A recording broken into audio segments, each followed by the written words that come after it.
आज हमारे पास बिटमोजी की एक स्किन एनालाइज़र मशीन रिपेयर होने के लिए आई है।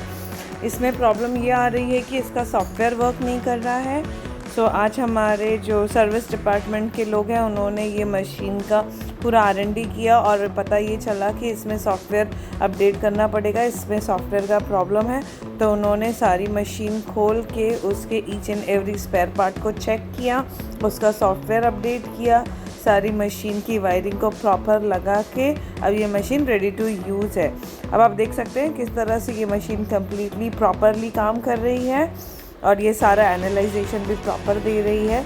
अगर आपकी भी किसी मशीन में कोई प्रॉब्लम है, उसमें कोई इशू आ रहा है, स्पेयर पार्ट काम नहीं कर रहा है, तो आप भी हमें कांटेक्ट कर सकते हैं। हमारे नंबर्स स्क्रीन में दिए गए हैं और आप चेक कर सकते हैं।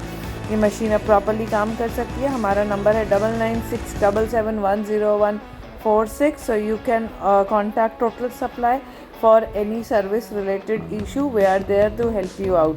Thank you very much and hope you'll find this video helpful for your future references. Thank you.